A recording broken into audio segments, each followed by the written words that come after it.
Desde el grupo de estudios y debates bíblicos, en Telegram, les traemos el debate, titulado, El hermano Alexander Hell confronta al anticristo Fénix.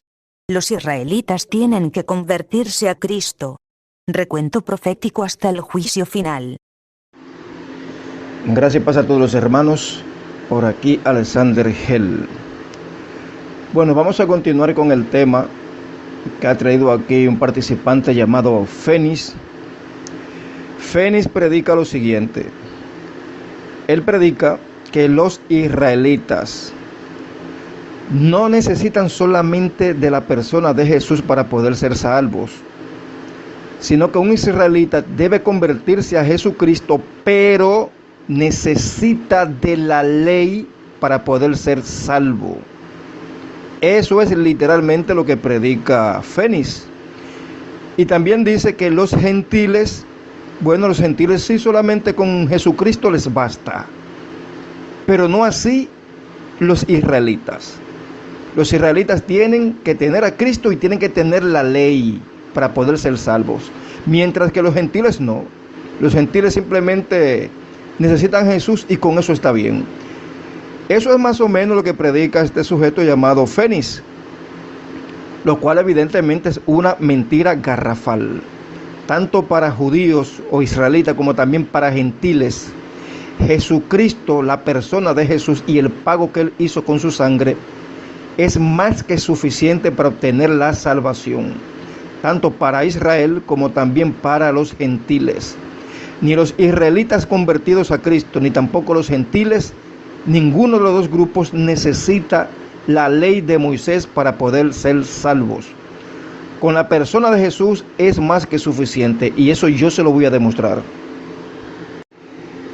En primer lugar, cuando Jesucristo andaba predicando aquí en la tierra, en su ministerio terrenal, Jesús no vino a predicar la ley para nada.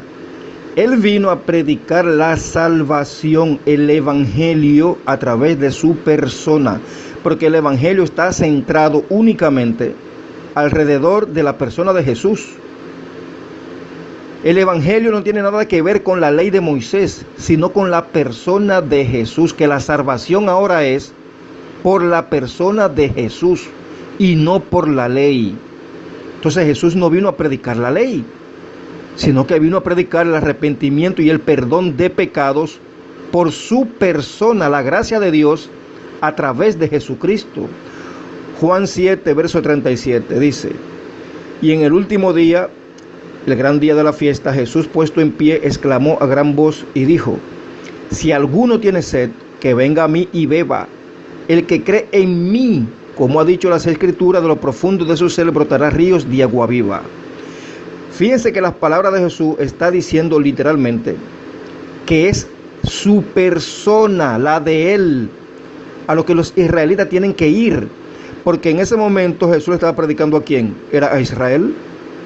Porque él fue enviado en primer lugar a las ovejas perdidas de Israel. Luego la comisión fue dada a los apóstoles para que predicase a los gentiles. Pero en primer lugar, Jesús en persona le predicó ¿a quiénes? A los israelitas. ¿Y qué está diciendo Jesús? Que es a través de su persona: venid a mí, a mí. Él no dijo id a la ley, arrepentíos y váyanse a la ley. No, él dijo venid a mí, a mí. Porque oigan ustedes, hermanos, yo eso lo voy a demostrar a ustedes. La ley era un ayo o un guardián hasta que viniera la fe en Jesucristo. Una vez venida esa fe en Jesucristo, ya no estamos bajo esa ley o ayo. La ley evidentemente seguirá existiendo hasta que haya cielo nuevo y tierra nueva, pero no para aquellos que ejercen fe en Jesucristo. Porque el que ejerce fe en Jesucristo entra a un nuevo pacto, donde hay un nuevo sacerdocio y una nueva ley. Yo todo eso se lo voy a demostrar a ustedes. Si el Señor Jesucristo hubiese entrado en las sinagogas a predicar la ley, nunca hubiera tenido controversias con los israelitas. Nunca. Para nada, simplemente hubiera sido un maestro más de la ley, uno más. Pero Jesús era diferente, porque él estaba quitando la vista de la ley de Moisés para ponerla en sí mismo. Juan 4, verso 14 dice: pero el que beba del agua que yo le daré no tendrá sed jamás, sino que el agua que yo le daré se convertirá en él una fuente de agua que brote para vida eterna. Juan 6:35, Jesús les dijo: yo soy el pan de la vida, el que viene a mí no tendrá hambre, y el que cree en mí nunca tendrá sed. Entonces Jesús siempre se refirió a sí mismo como la fuente de salvación que Dios había establecido en este nuevo pacto. No era la ley de Moisés, sino la persona de Jesucristo. Por eso cuando Jesucristo predicaba en las sinagogas tenía controversia y muchas veces querían hasta matarlo. ¿Por qué razón? Porque él no entraba a predicar la ley. Él entraba a predicar el evangelio. Y el evangelio no está fundamentado en la ley, sino en la persona de Jesús, que es la fuente ahora de la salvación. Por eso es que Jesús dice estas palabras: yo soy el pan de vida, el que viene a mí no tendrá hambre, y el que cree en mí nunca tendrá sed. Jesús no dijo vayan a la ley para que no tengan hambre. Jesús no dijo vayan a la ley para que tengan vida eterna. No, Él dijo a mí, mi persona. Porque ese es el evangelio, la persona de Jesús. La salvación ahora es a través de la persona de Jesús. Ese es el nuevo pacto. Ahora hay que reconocer que mientras Jesús aún no había sido ejecutado, todavía no había entregado su sangre, habían ciertas explicaciones que Él daba para que las personas no se desviaran ni pecaran y se afianzaran en la ley. Pero ¿hasta cuándo fue eso? Hasta que hizo el sacrificio. Luego de su sacrificio, que Jesús hizo el pago con su propia sangre, pues ya todo está centrado en la muerte y resurrección de Jesús, en el arrepentimiento y perdón de pecados por su persona. No por la ley, sino por la persona de Cristo es que viene ahora la salvación directamente. Ahora, en ciertas ocasiones Jesús decía, por ejemplo, los fariseos y maestros de la ley y la cátedra de Moisés se sientan, así que hagan lo que ellos les dicen, pero no hagan según sus obras. Jesús decía eso porque todavía en ese momento no había hecho el sacrificio perfecto y eterno. Y él podía decir esas palabras, pero fíjense también que la mayoría o el 99% del mensaje de Jesús no se centra en la ley, ni en guiar a las personas a la ley de Moisés, sino a su persona literalmente, a su persona. Por eso es que ya una vez realizado el sacrificio, Jesús da una orden a los apóstoles, y es que ahora el evangelio es lo que se va a predicar únicamente. El evangelio está centrado ¿en quién? En Jesucristo. Yo le voy a leer aquí un texto de Lucas 24 para que ustedes vean lo que Jesús enseñó. Lucas 24, desde el verso 44. Esto es Jesucristo luego de resucitar. Él les dijo a sus apóstoles: estas son las palabras que yo les hablé estando aún con vosotros, que era necesario que se cumpliese todo lo que está escrito de mí en la ley de Moisés, en los profetas y en los salmos. Yo pregunto, ¿qué era lo que había en la ley dicho que se cumplía en Jesucristo? Su muerte y resurrección. Eso fue lo que Jesús vino a cumplir de la ley, únicamente eso. Su muerte y resurrección, porque él mismo lo va a explicar ahora en el contexto. O sea, Jesús no vino a cumplir toda la ley de Moisés. Por eso Jesús podía quebrantar el sábado y era sin culpa, porque él no vino a cumplir toda la ley de Moisés, sino lo que la ley de Moisés decía de él. ¿Y qué era lo que decía de él la ley de Moisés y los profetas y los salmos? Que el Cristo había de padecer y resucitar. Eso fue lo que Jesús vino a cumplir de la ley. Y miren cómo él lo explica. Verso 45 dice: entonces les abrió el entendimiento para que entendiesen las escrituras. Verso 46, y les dijo: así está escrito, y así fue necesario que el Cristo padeciera y resucitase de los muertos al tercer día, y que se predicase en su nombre. Oígase bien, se predicase en su nombre, no en la ley. Se predicase en su nombre el arrepentimiento y el perdón de pecados en todas las naciones, comenzando ¿desde dónde? Desde Jerusalén, o sea, desde Israel. ¿Se fijaron? ¿Qué es el evangelio?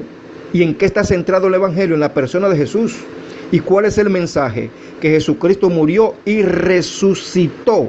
Y que ahora hay que arrepentirse y a través de la persona de Jesús, por el pago que Él hizo con su propia sangre, podemos ser libres de pecado y llegar a la vida eterna. ¿Pero por vía de quién? ¿De la ley? No, por vía de la persona de Jesús. Ese es el Evangelio. Y eso se comenzó a predicar ¿desde dónde en primer lugar? Aquí dice desde Jerusalén. Desde Jerusalén. Y desde allí a todas las naciones de la tierra. Entonces un israelita verdadero, cuando se convierte a Cristo, no necesita más la ley. Con Jesucristo le basta. Y yo se lo voy a demostrar a ustedes. Aquí en el chat yo le puse a ustedes una serie de pasajes bíblicos donde se demuestra cómo los apóstoles, principalmente el apóstol Pablo, entraba a las sinagogas. Y yo pregunto, ¿a qué entraba Pablo a las sinagogas? A predicar la ley, a decirles a los israelitas que allí se reunían: miren, israelitas, conviértanse a Cristo y continúen también con la ley de Moisés. Continúen igualito, no importa. Pues no, señores, él no entraba a eso. Él entraba era a predicar el Evangelio, y por eso Pablo tenía tantos problemas en las sinagogas que incluso lo apedrearon. Lo sacaban y lo apedrearon una vez. Y se armaba una gran controversia. Él entraba a discutir con los judíos, con los israelitas. Vamos a ver, Hechos 9, verso 20. Hechos 13, 46. Hechos 14, 1. Hechos 17, 12 en adelante. Todos esos pasajes dicen lo mismo. Vamos a leer el último, Hechos 17, verso 2 en adelante. Dice: y Pablo, según su costumbre, fue a ellos y por 3 días de reposo discutió con ellos basándose en las Escrituras, explicando y representando evidencia de que era necesario que el Cristo padeciera y resucitara de entre los muertos, y diciendo: este Jesús a quien yo os anuncio es el Cristo. ¿Ves cuál es el Evangelio? Que no es predicar la ley. ¿Y Pablo qué era? ¿Acaso Pablo era gentil? No, Pablo era israelita. ¿O se le olvidó eso a este personaje llamado Fénix? Se le olvidó que todos los apóstoles eran israelitas.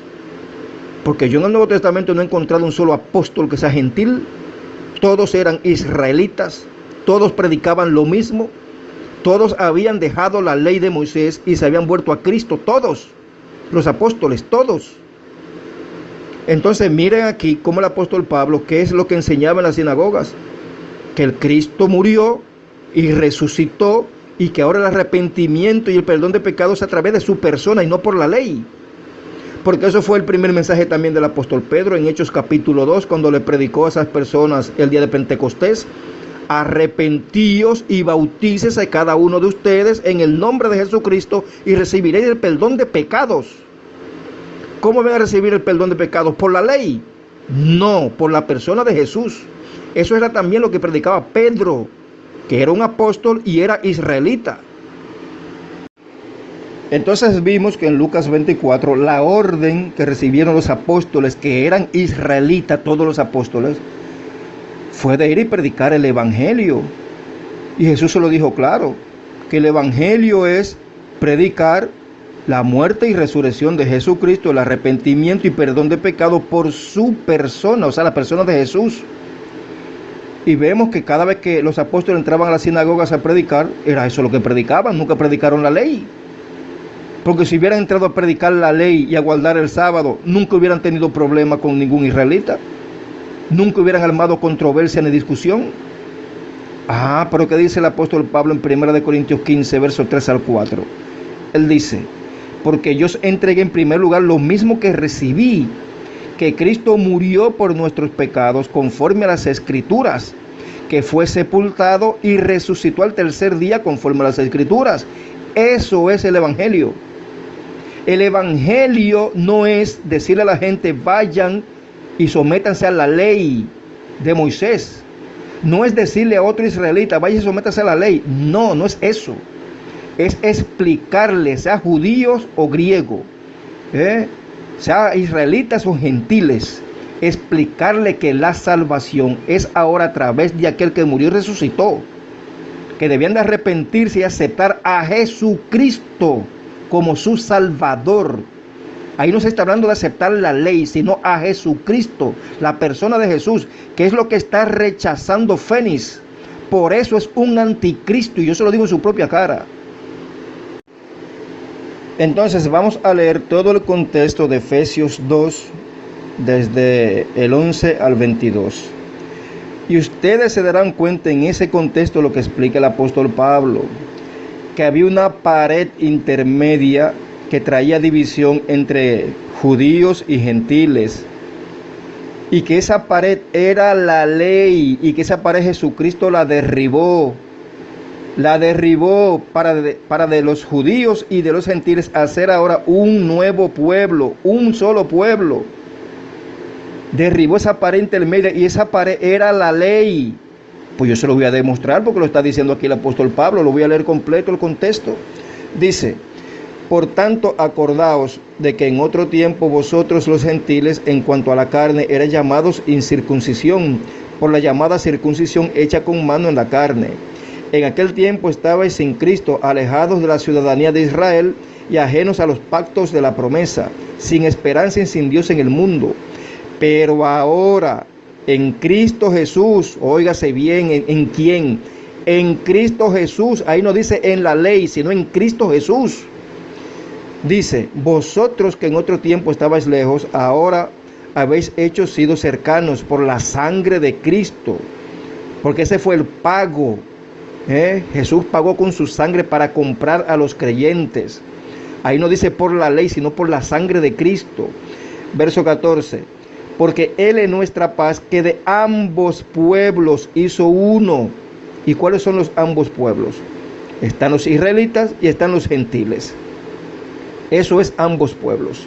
Ahora oiga lo que dice el texto: derribando la pared intermedia de separación, aboliendo en su carne las enemistades, la ley de los mandamientos expresados en ordenanzas, para crear en sí mismo de los dos un solo y nuevo hombre, haciendo la paz. ¿Lo vieron? ¿Qué fue lo que Jesucristo derribó? La ley expresadas en ordenanzas. Esa era la pared intermedia que debía ser derribada, porque la ley era hasta Cristo, era un ayo. Es que lo dice el apóstol Pablo en Gálatas 3, era un ayo o guardián que hacía una función hasta que llegara la fe en Jesucristo, y una vez llegada esa fe en Jesucristo, ya no estamos bajo ese ayo o guardián, sino que entramos ahora en un nuevo pacto donde hay un nuevo sacerdocio y una nueva ley. Y todo eso yo se lo voy a demostrar, pero voy a terminar de leer aquí este pasaje de Efesios 2. Me quedé en el verso 16, dice: y mediante la cruz o madero de tormento, reconciliar con Dios a ambos en un solo cuerpo. Aquí no dice en ninguna parte que esa reconciliación vino por la ley, sino por lo que Jesucristo hizo en el madero de tormento. Y eso se aplica a los israelitas y a los gentiles, a ambos pueblos. Entiéndalo usted, Fénix, que usted es un anticristo. Verso 17. Y vino y anunció las buenas nuevas, o sea, el evangelio de paz, a vosotros que estabais lejos, los gentiles, y a los que estaban cerca, a los israelitas. Porque por medio de Él, no por medio de la ley, sino por medio del cuerpo de Cristo o la persona de Cristo, dice, por medio de Él, unos y los otros, tenemos entrada por un mismo espíritu al Padre. ¿Vieron que no es por la ley que los israelitas o los gentiles van a llegar al Padre, sino por la persona de Jesús, teniendo fe en el sacrificio de Cristo? ¿Se fijaron?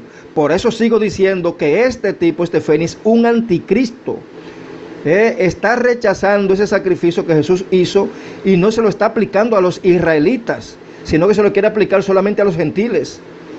Sigo leyendo aquí el texto. Así que ya no sois extranjeros ni advenedizos, sino conciudadanos de los santos y miembros de la familia de Dios. Ahora oiga lo que dice el texto, verso 20. Edificado sobre el fundamento de los apóstoles y profetas, siendo la principal piedra del ángulo Jesucristo mismo. Sepa que los apóstoles es también profetas, porque los apóstoles también profetizaban, Entonces aquí se está hablando de los apóstoles y los profetas, que son los mismos apóstoles, y ellos pusieron un fundamento doctrinal en la iglesia. Y la piedra principal es Jesucristo, no la ley. No es la ley. Y ese fundamento doctrinal que se está hablando aquí es el evangelio. ¿Y en qué está centrado el evangelio? Pues Jesús lo dijo, en la muerte y resurrección de Jesucristo, en el arrepentimiento y perdón de pecados por su persona, no por las obras de la ley, sino por la persona de Jesús. Verso 21 para terminar. En quien todo el edificio bien coordinado va creciendo para ser un templo santo en el Señor, en quien vosotros también sois juntamente edificados para morada de Dios en el Espíritu. Entonces fíjense que todo esto se logra es a través de la fe en la persona de Cristo Jesús.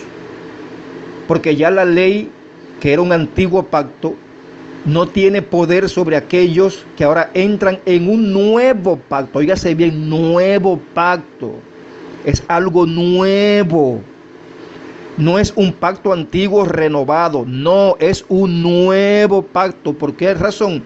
Porque el otro pacto, el antiguo, basado en la ley, ya quedó exento para aquel que ejerce fe en Jesucristo. No es que la ley esté abolida, la ley seguirá hasta que haya cielo nuevo y tierra nueva. Hasta ahí llegará la ley, pero no para aquellos que han muerto para esa ley a través de Jesucristo, que ahora entran en un nuevo pacto donde hay un nuevo sacerdocio y una nueva ley. Anoche yo le leí una serie de pasajes a este anticristo llamado Fénix, que luego él mismo retorció a pesar de que se le dio la explicación, por como quiera lo retorció. Por ejemplo, Romanos 10, verso 4, cuando yo se lo leí, vamos a ver lo que dice el texto, Romanos 10, verso 4. Porque Cristo es el fin de la ley para justicia a todo aquel que cree. Entonces Fénix viene con una ecuación y dice, pero no es que Jesús no predique la ley, no es que los israelitas no se salvan a través de la ley, es que Jesucristo es la llegada de la ley. Oigan, oigan, como que la palabra fin ahí está de más, como que está de más. Óigase bien lo que dice el texto, Jesucristo es el fin de la ley, pero para aquellos que creen en Él, no para todo el mundo, sino para los que creen en Él. Sépalo usted, Fénix. Porque los que creen en Cristo mueren para la antigua ley y vienen a vivir o renacer en un nuevo pacto, donde hay nuevo sacerdocio y nueva ley. Yo te lo voy a demostrar. Pero fíjate lo que dice en Romanos 7, verso 6, para que tú veas que es que nosotros los cristianos y también los israelitas cristianos que se convierten a Cristo, les pasa lo mismo. Porque esto es para israelitas y gentiles por igual. Romanos 7, verso 6 dice, pero ahora hemos quedado libres de la ley, habiendo muerto a lo que nos ataba, de modo que sirvamos en la novedad del Espíritu y no en el arcaísmo de la letra. Cuando aquí dice el arcaísmo de la letra, se está refiriendo a la ley de Moisés, sobre todo el decálogo, porque eso mismo es lo que dice el apóstol Pablo en 2 de Corintios capítulo 3, que el decálogo y la ley antigua que se entregó a Moisés era un antiguo pacto en el cual nosotros no tenemos ya participación. ¿Por qué? Porque estamos en otro pacto que es nuevo. Entonces fíjense que aquí en Romanos 7, verso 6, el Pablo está diciendo lo mismo, que ya no tenemos que servir en el arcaísmo de la letra o la antigua ley, sino en un nuevo pacto en el Espíritu. Pero vamos a seguir confirmando esto. Romanos 7, verso 4. Por tanto, hermanos míos, también a vosotros se os hizo morir a la ley por medio del cuerpo de Cristo, para que seáis de otro. Oye, yo no sé qué es lo que no entiende Fénix de esto.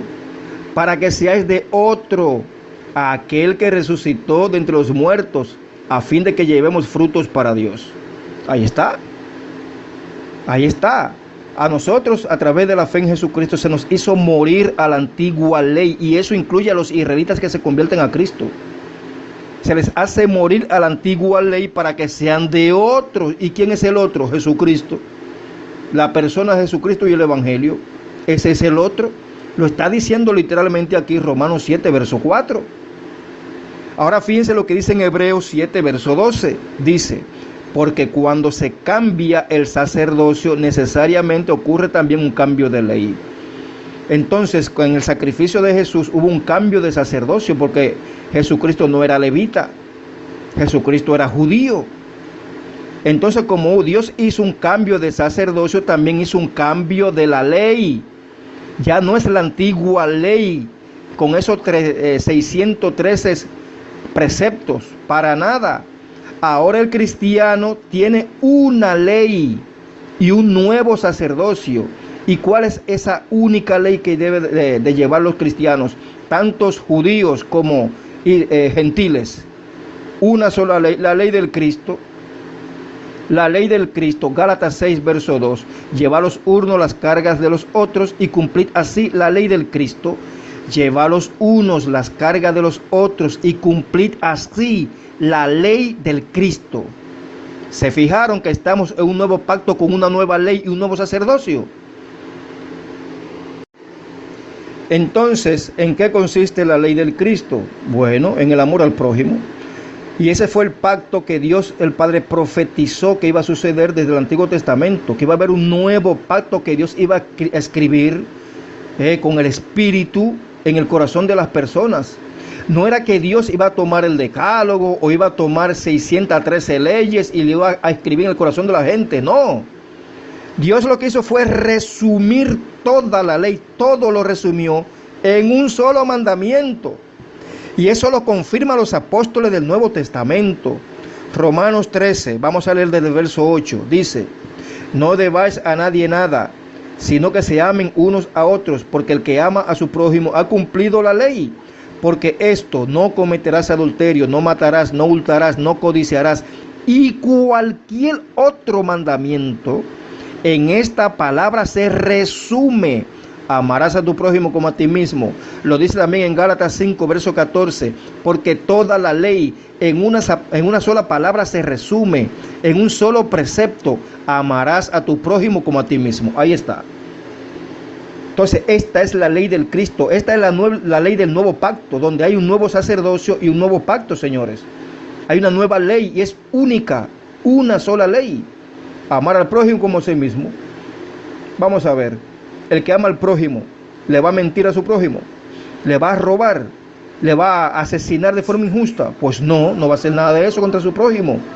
¿Por qué? Porque ama al prójimo. Pero no solo eso, sino que en este nuevo pacto hay una conexión espiritual con Dios que no se podía obtener en el antiguo pacto.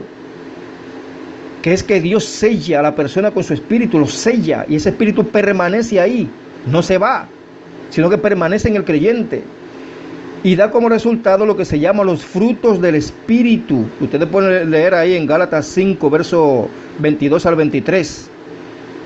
Donde dice que los frutos del Espíritu son el amor, el gozo, la paz, la paciencia, la benignidad, la bondad, la mansedumbre, templanza, etc. Y dice el texto al final: contra tales cosas no hay ley. No hay ley. Porque en el antiguo pacto no se podía conseguir esos frutos de esa manera. Sino en este nuevo pacto sí, que es en el Espíritu, donde Dios resumió todo en un solo precepto y lo escribió en el corazón de los creyentes: amarás a tu prójimo como a ti mismo. Esa es la ley del Cristo. Esa es la ley del nuevo pacto. Algo que no quiere aceptar este personaje llamado Fénix, porque es un anticristo. Es un anticristo. Él no quiere, parece, que los israelitas se salven, sino que los israelitas tengan un pie en la ley y otro pie en el evangelio. Y eso no es así. Eso no se puede. Porque ningún israelita en este momento presente, desde que se destruyó el templo en Jerusalén por los romanos y ya no hay sacerdocio levítico, ninguno puede guardar la ley como lo instituyó Moisés. Ninguno.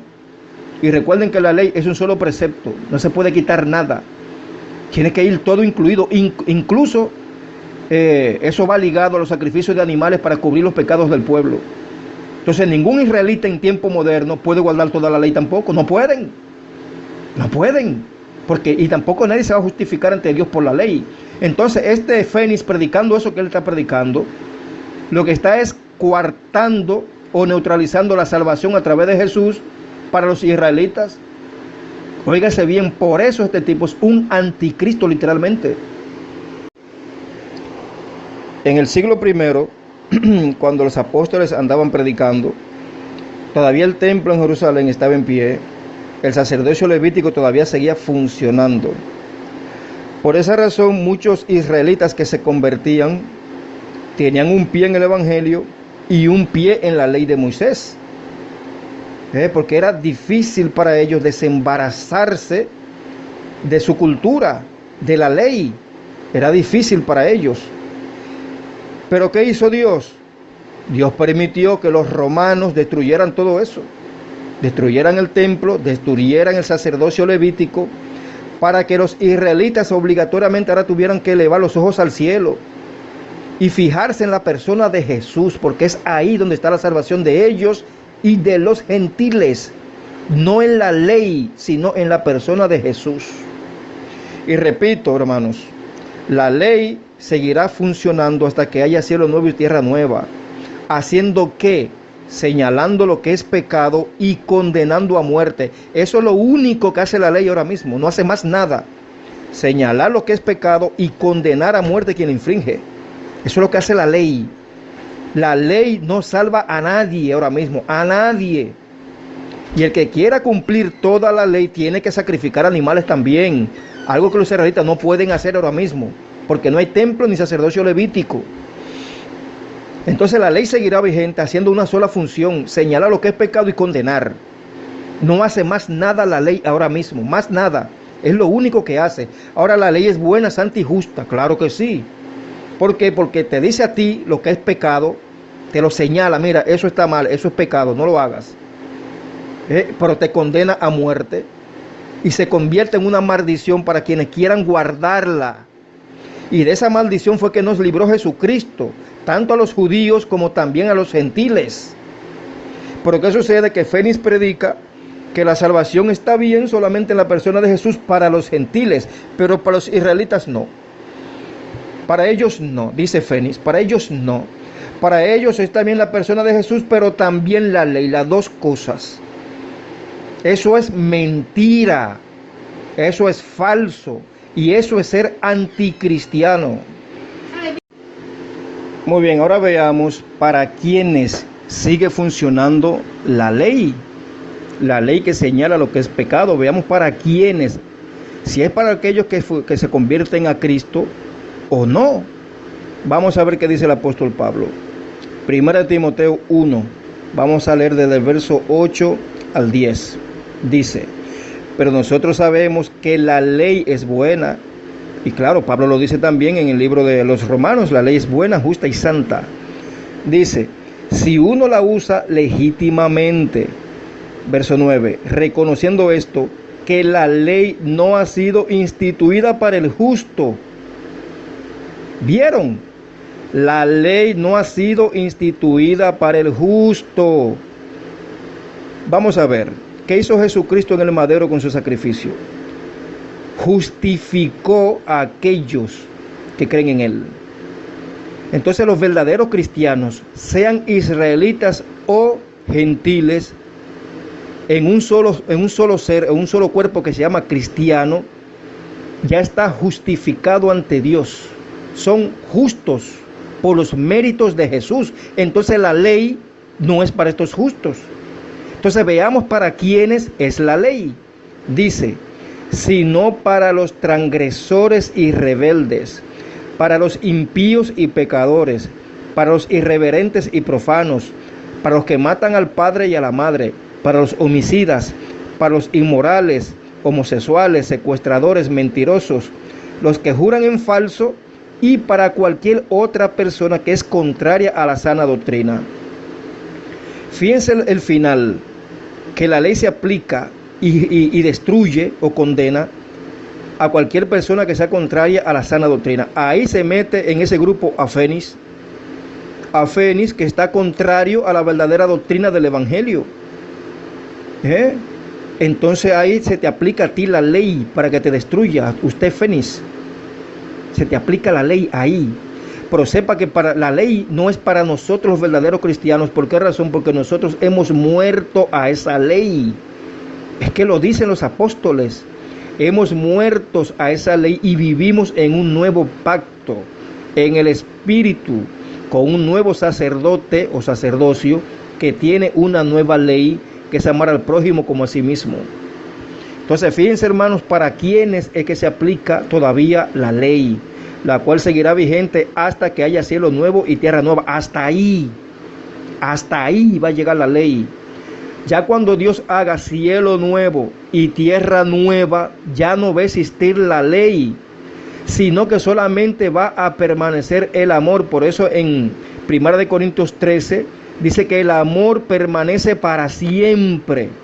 Cuando haya cielo nuevo y tierra nueva y todos seamos inmortales y perfectos, lo único que va a regir es el amor, lo único. Y eso es lo que está haciendo Jesús y el Padre en este nuevo pacto. Nos está ejercitando lo que se llama el amor. Amar al prójimo como a sí mismo. Esa es la única ley que tenemos nosotros.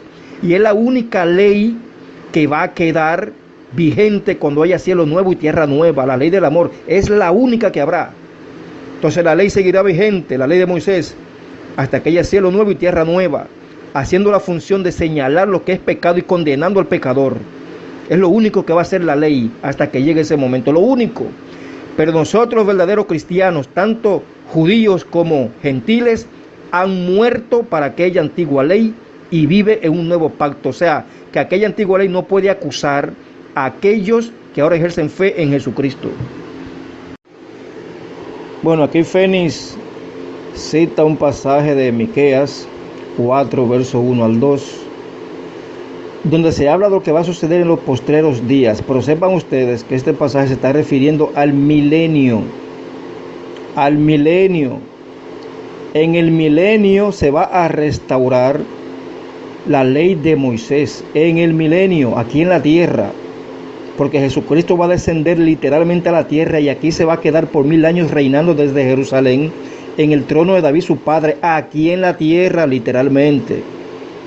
Entonces este pasaje de Miqueas se va a cumplir en el milenio, que incluso hay otros pasajes que lo afirman mucho mejor, donde se dice que nuevamente se va a restituir el sábado y vendrán las naciones de sábado en sábado a presentarse ante Dios. Eso será en el milenio, que incluso se va a restituir los sacrificios de animales en el milenio, como dice ahí esos pasajes de Ezequiel, donde se describe ese templo gigantesco que va a existir aquí en la tierra, que va a estar vigente en el milenio. Ahí se va a hacer sacrificio de animales, se va a restituir el guardar el sábado, y toda la ley de Moisés se va a practicar en el milenio. Pero eso no se va a aplicar a los redimidos, o sea, la iglesia resucitada, los redimidos que ya son inmortales, que serán perfectos. Esa ley no se va a aplicar para ellos, sino para los que nazcan en el milenio. Porque hay personas de las naciones que van a nacer en el milenio y van a llenar la tierra.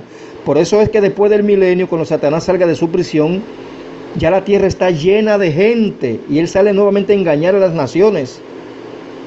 Entonces las personas en el milenio, los que nazcan en el milenio, serán probados en todo el transcurso del milenio, serán probados con la ley de Moisés y guardarán el sábado. Incluso habrá sacrificios de animales porque ya no existirá el evangelio. No va a existir la gracia a través de la salvación, a través de la persona de Jesús. En el milenio no va a existir eso, porque ya el tiempo de gracia pasó. Es este tiempo presente que estamos viviendo ahora. Cuando Jesús descienda del cielo y resucite a la iglesia y a todos los escogidos que creyeron en el Mesías, hasta ahí va a llegar la salvación a través de la persona de Jesús. Hasta ahí. De ahí en adelante se inicia el milenio. Jesús va a reinar literalmente en la tierra, sentado en el trono de David su padre en Jerusalén, que será la capital del mundo. Y desde ese templo gigantesco que hay ahí se va a restaurar el sacerdocio levítico. Y todas las tribus de Israel se estarán repartidas en sus tierras, alrededor de ese templo, repartido ahí en sus tierras, como mandó Dios hace muchísimo tiempo. Ahí se va a cumplir todo eso. Entonces en el milenio se va a restaurar toda la ley, toda, incluyendo sacrificio de animales, guardar el sábado y todo eso, y todas las fiestas, en el milenio aquí en la tierra. Pero repito, eso no será para los redimidos que serán inmortales, sino para las personas que nazcan en el milenio y llenen la tierra y las naciones de personas que van a nacer en el milenio. Luego que pase el milenio y Satanás se ha soltado de su prisión, va a salir a engañar a las naciones que nacieron en el milenio. No a aquellos que ya son inmortales, que son como los ángeles del cielo, que es la iglesia, sino a los que nacieron en el milenio. Y va a engañar a tanta gente que serán como las arenas del mar. Porque en el milenio todas las naciones se va a llenar de gente otra vez. Pero no serán personas de la iglesia, porque ya la iglesia está redimida, ya son inmortales y son como los ángeles del cielo, evidentemente. Esos no serán engañados, porque ya son perfectos, sino que todas esas pruebas es para la gente que nazcan en el milenio. Así que te estoy dando estos datos, usted Fénix, para que vaya aprendiendo verdaderamente de Biblia. Ahora fíjense ustedes, hermanos, cómo este personaje llamado Fénix pretende retorcer la profecía. Aquí en este chat por escrito que yo le estoy señalando, él está citando Miqueas 4, 1 al 2. Pero fíjense que él primero dice, se está cumpliendo la profecía. Eso está diciendo Fénix, se está cumpliendo la profecía. Pero vamos a ver la profecía, vamos a leerla, a ver si es verdad que en este preciso momento esa profecía se está cumpliendo. Y luego vamos a compararlo con otros textos bíblicos para que ustedes vean que esta profecía en realidad se cumple en el futuro, en el milenio. Voy a leer Miqueas, aquí como lo puso Fénix. Dice, pero en los postreros tiempos, el monte de la casa de Yahvé será establecido como cabeza de los montes. Y yo pregunto, ¿eso está sucediendo en este momento? ¿Ahora mismo Israel es cabeza de los montes? Pues no. No. Ciertamente ahora mismo Israel se está reuniendo en su tierra y se está multiplicando allí, pero no es cabeza de los montes. Para nada, ni es cabeza de las naciones tampoco. Entonces eso no se está cumpliendo ahora.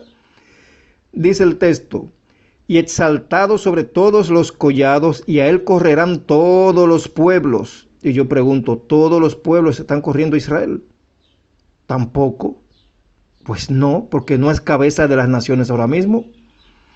Sigue diciendo el texto, y muchas naciones irán allí, y dirán, venid, subamos al monte de Yahvé, a la casa de Elohim de Jacob. Él nos enseñará sus caminos, y nosotros andaremos en sus sendas. Porque de Sión saldrá la ley, y de Jerusalén la palabra de Yahvé. Y yo pregunto, ¿eso se está cumpliendo hoy? Pues no, tampoco. Tampoco. Ahora mismo sepan ustedes que el Israel que hay en Medio Oriente es un Israel que está corrompido. Hay una facción que sí está buscando de Dios y está buscando guardar la ley y esas cosas, claro que sí. Pero el gobierno y la mayoría de líderes ahora mismo israelitas que hay en Medio Oriente en este mismo momento están corrompidos, que incluso hay caminatas gays en Israel.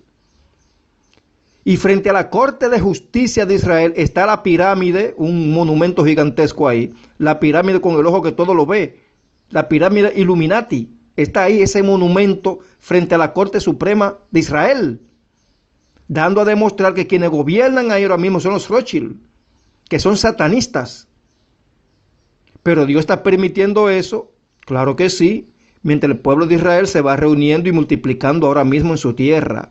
Pero esta profecía no se está cumpliendo ahora mismo en Israel. Esto se va a cumplir en el milenio, que es cuando Israel como nación va a llegar a su plenitud. ¿Por qué razón? Porque va a tener un rey, que es Jesucristo en persona, que estará allí sentado en Jerusalén, en el trono de David, su padre, literalmente aquí en la tierra. Y yo se lo voy a demostrar a ustedes. Entonces aquí este texto que está poniendo Fénix, y dice Fénix que esto se está cumpliendo, esta profecía el día de hoy. Eso es mentira, eso no está cumpliendo hoy. Eso es mentira, eso es falso. Eso se cumplirá en el futuro, en el milenio. Paso a leer otros textos para comparar esto. Vamos a la profecía de Isaías, versos 9, 6 y 7. Dice, porque un niño nos ha nacido, un hijo nos ha sido dado, y la soberanía reposará sobre sus hombros, y se llamará su nombre admirable, consejero, Dios poderoso, Padre eterno, príncipe de paz.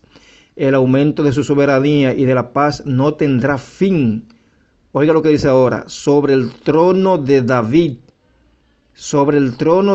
y sobre su reino, para afianzarlo y sostenerlo con el derecho y la justicia Desde entonces y para siempre, el celo de Yahvé de los ejércitos hará esto.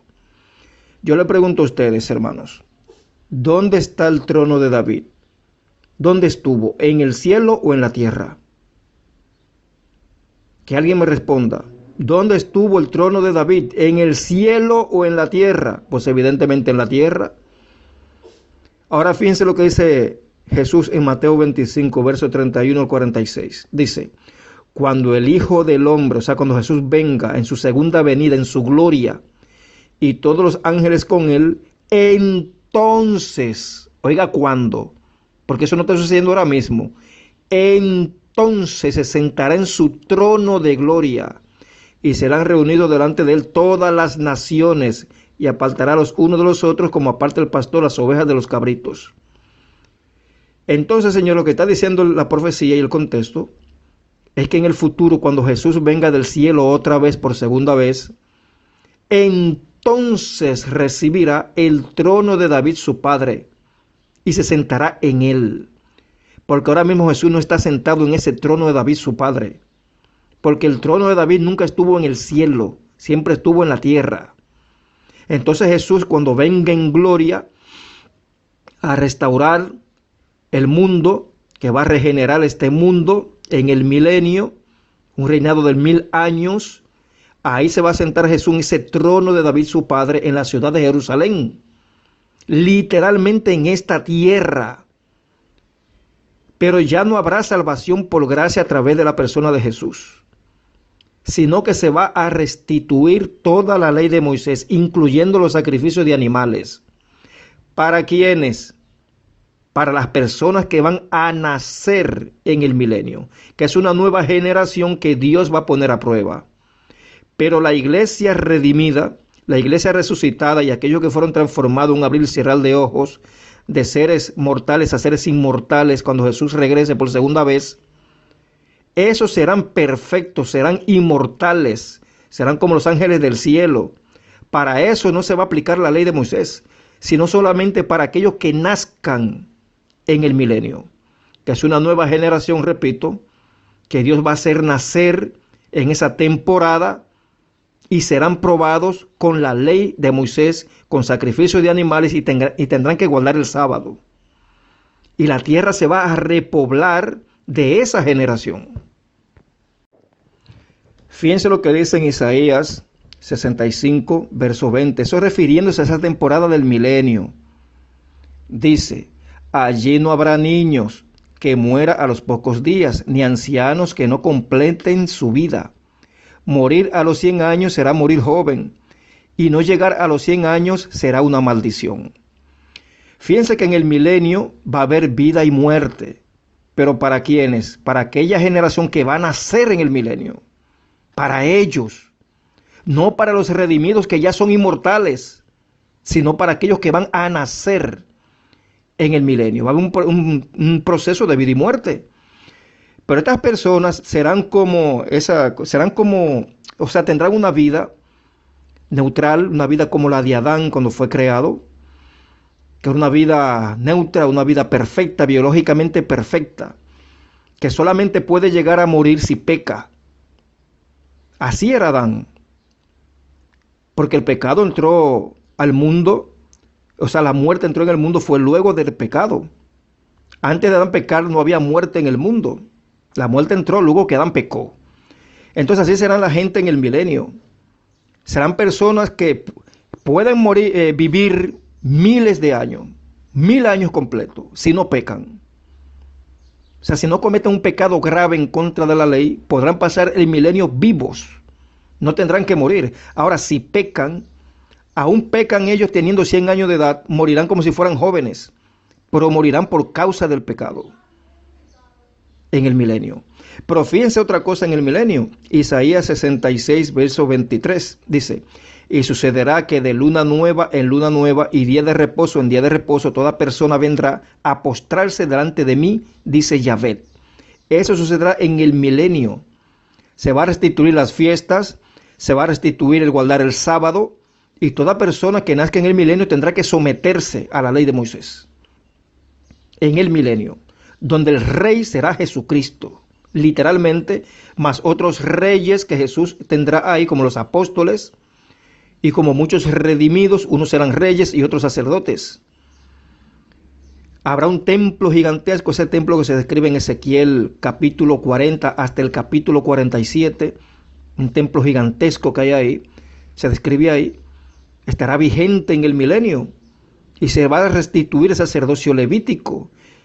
Y todas las tribus de Israel en sus tierras patriarcales, en sus divisiones de tierra, estarán perfectamente en su lugar, todas las tribus de Israel.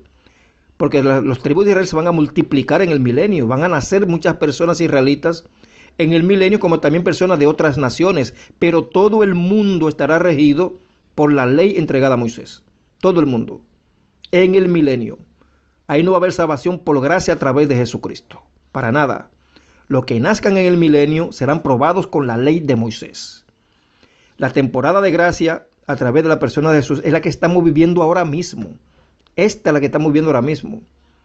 Que somos salvos por gracia a través de la persona de Jesús sin tener que usar la ley entregada a Moisés. Sino que tenemos una sola ley, que es la ley de amor al prójimo como a sí mismo. Y somos salvos por la fe y la gracia a través de Cristo, por los méritos de Él.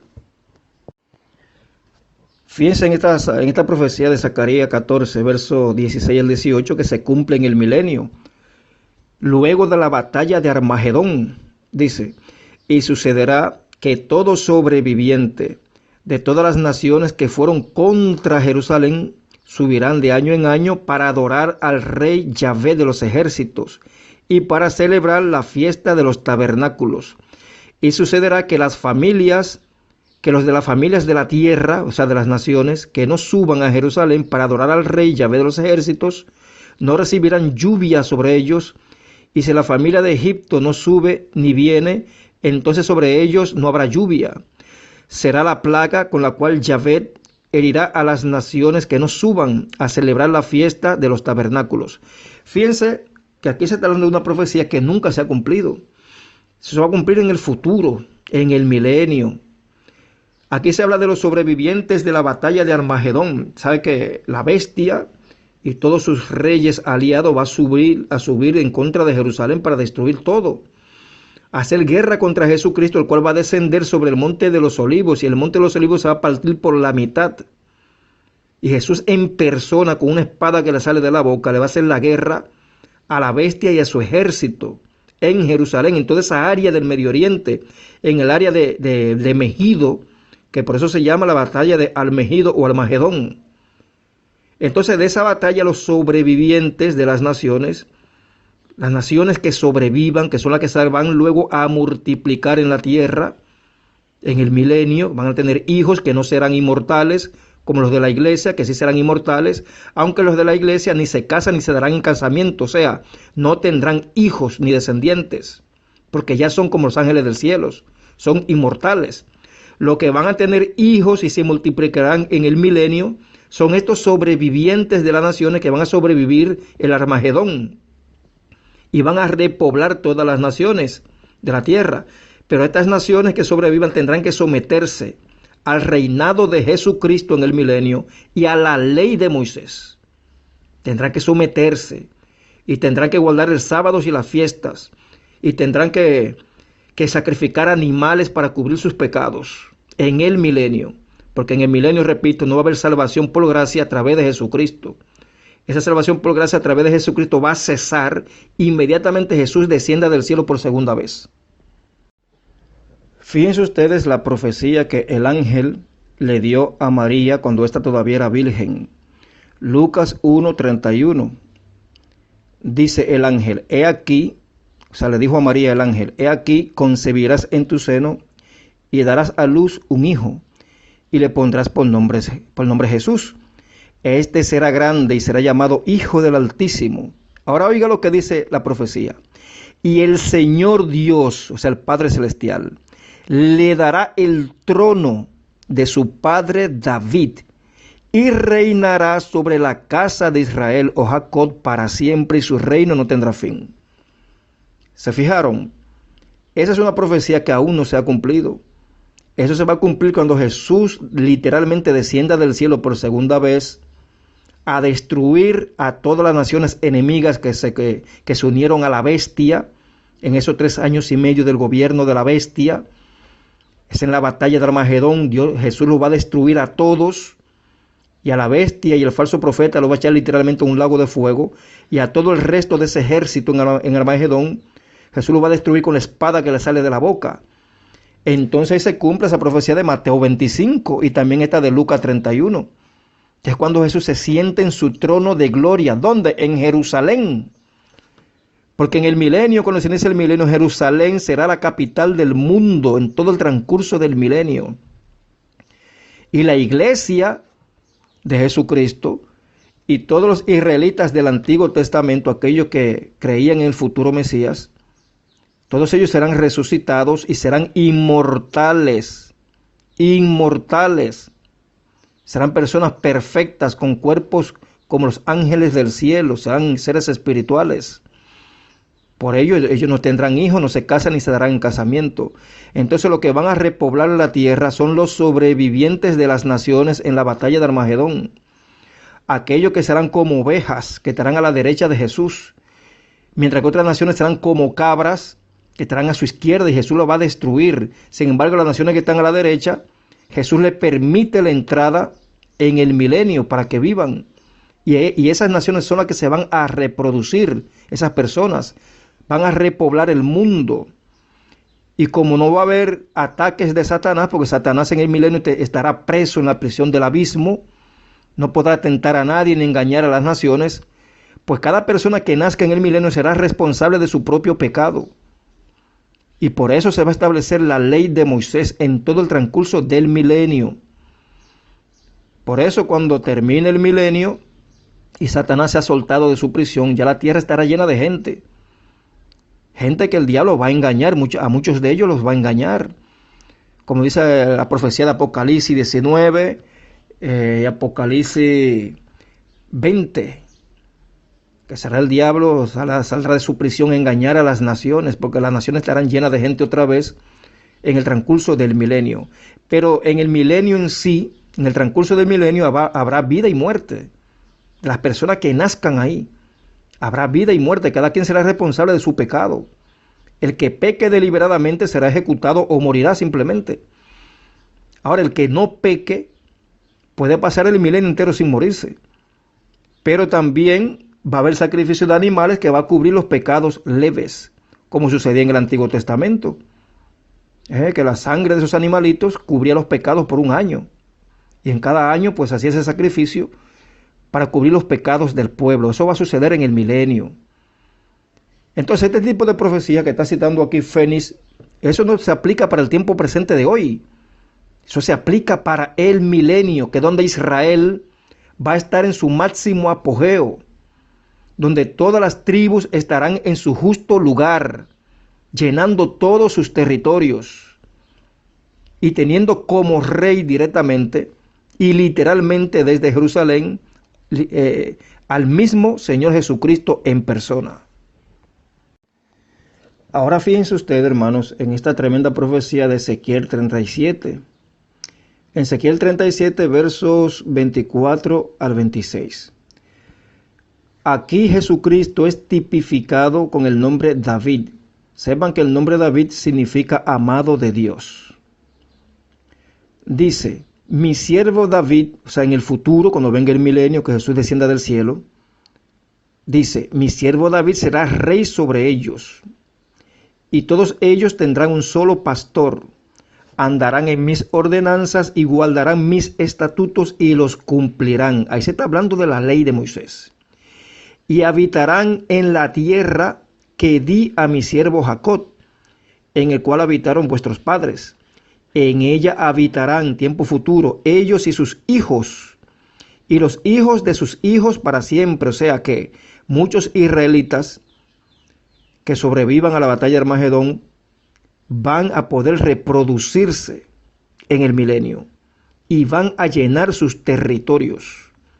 Y el rey de ellos será el amado de Dios David, o sea, el Señor Jesucristo. Sigue diciendo, y los hijos de sus hijos para siempre, y mi siervo David será su príncipe para siempre. Y haré con ellos un pacto de paz, Será un pacto eterno con ellos. Y los estableceré, los multiplicaré y pondré mi santuario en medio de ellos para siempre. ¿Se fijaron? Todo eso, hermanos, va a suceder en el milenio, que donde todas las tribus de Israel van a llenar sus respectivos territorios y estarán alrededor de ese gigantesco templo que se describe en Ezequiel capítulos 40 al 47. Entonces, en toda la tierra habrá un solo rey, que es Jesucristo, y habrá unos reyes secundarios, que son personas que lograron la inmortalidad, y muchos de ellos serán reyes y sacerdotes con Cristo. Muchos de ellos serán de la misma iglesia, resucitada y glorificada. Entonces, aquellas personas que nazcan en el milenio, tanto de Israel, de las tribus de Israel, o de las demás naciones de la tierra, todos tendrán que someterse al reinado teocrático de Jesús y a la ley entregada a Moisés, incluyendo guardar el sábado y los sacrificios de animales. Pero en este tiempo de ahora, donde estamos nosotros, la iglesia, este tiempo moderno, desde el sacrificio de Cristo en el siglo I hasta el día de hoy, ninguno de nosotros tenemos que someternos a la ley de Moisés, no tenemos que guardar el sábado, no tenemos que circuncidarnos el pene, no tenemos que pagar diezmos de ninguna forma. Simplemente nos guiamos por una sola ley, que es la ley del Cristo. Esta es la temporada de la gracia a través de la persona de Jesús.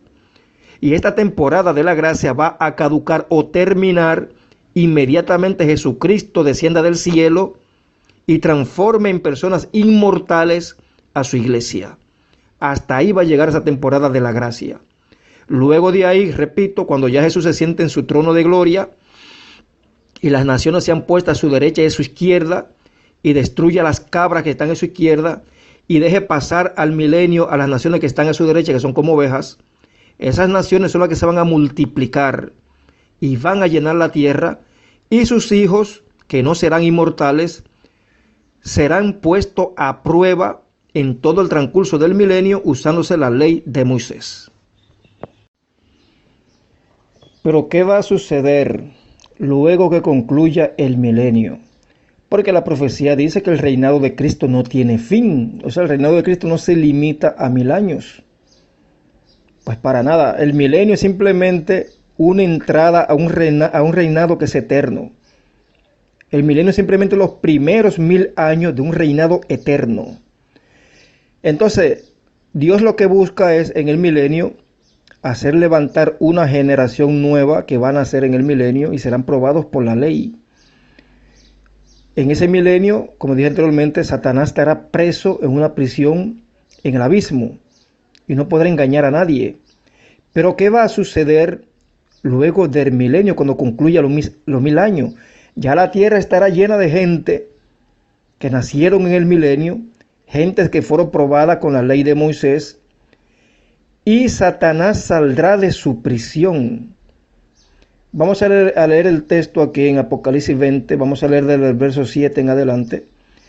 Dice: cuando los 1000 años se cumplan, Satanás será suelto de su prisión y saldrá a engañar a las naciones que están en los 4 ángulos de la tierra, a Gog y a Magog, a fin de reunirlos para la batalla, el número de los cuales es como la arena del mar, y subirán sobre la planicie o anchura de la tierra, y rodearon el campamento de los santos y la ciudad amada. Y de Dios descendió fuego del cielo y los consumió. Y el diablo que los engañaba fue lanzado al lago de fuego y azufre, donde anteriormente estaban la bestia y el falso profeta.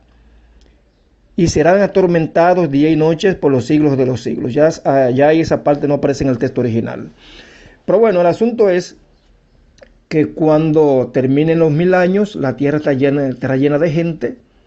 Y viene la última prueba, la última de todas.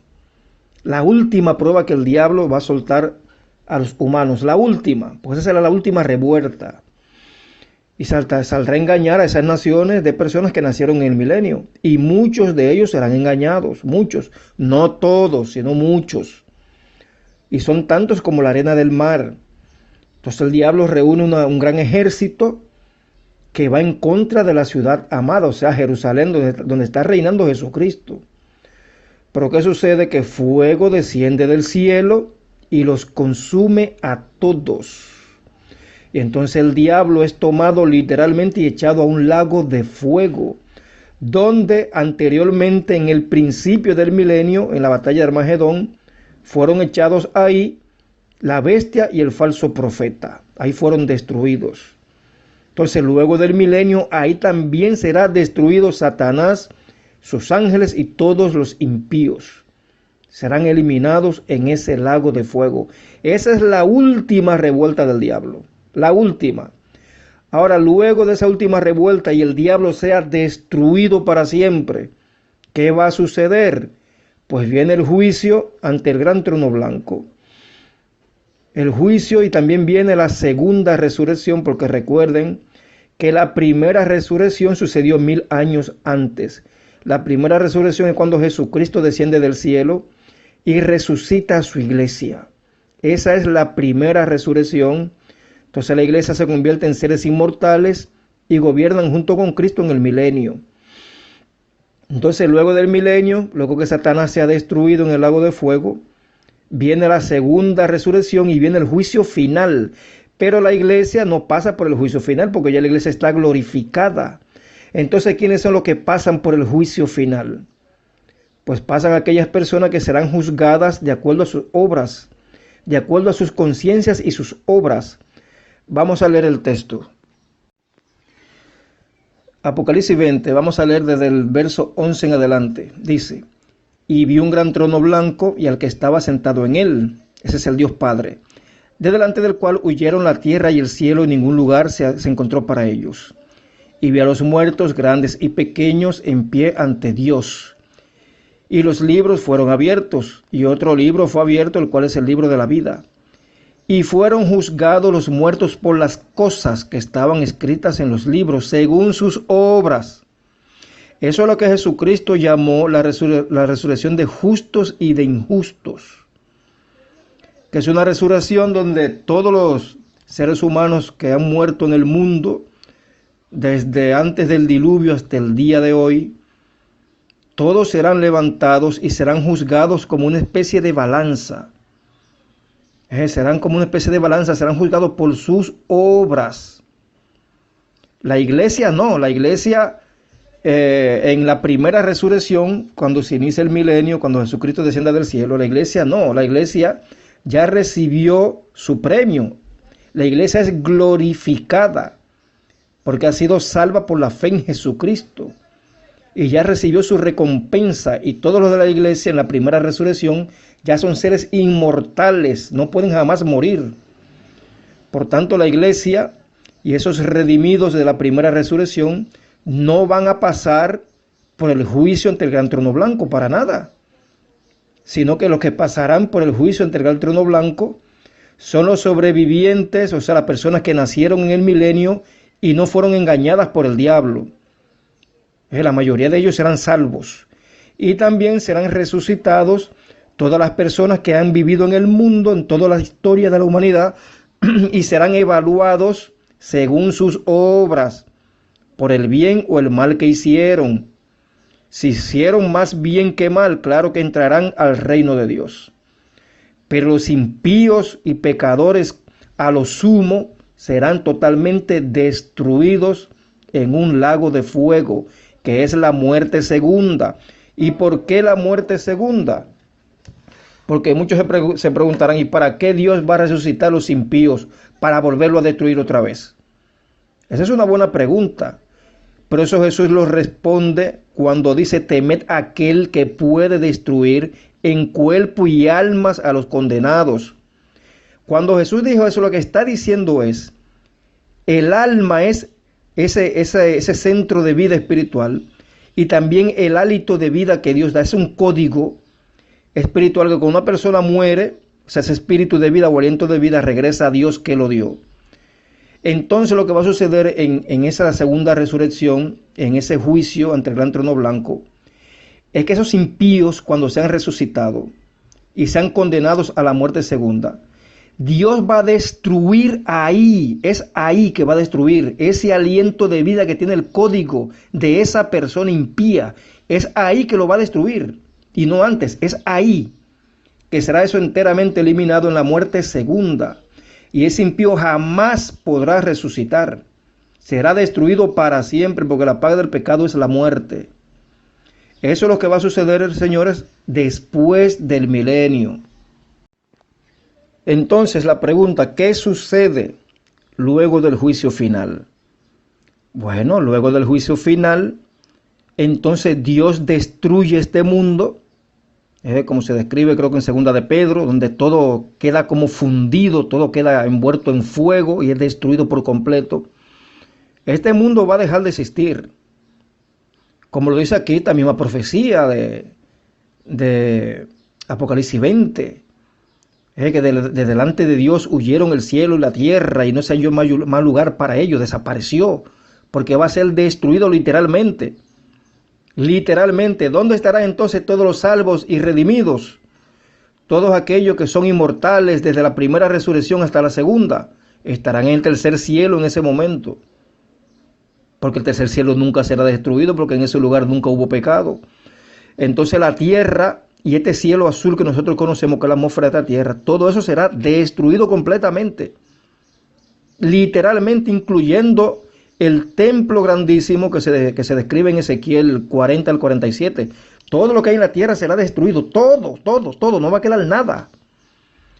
Pero ¿qué va a suceder? Que Dios va a construir o a crear cielo nuevo y tierra nueva. Cielo nuevo y tierra nueva, literalmente nuevecito de paquete. Entonces, ¿qué va a suceder? Que la nueva Jerusalén que esté en el cielo, que es una ciudad que Dios ha construido en el cielo, en el tercer cielo. La nueva Jerusalén, una ciudad gigantesca cuya altura mide 2,000 y pico de kilómetros, 12,000 y pico de kilómetros de altura. Esa nueva Jerusalén va a descender a la tierra nueva con cielo nuevo, al mismo centro de la nueva tierra. Y dentro de esa nueva Jerusalén estará la iglesia para siempre.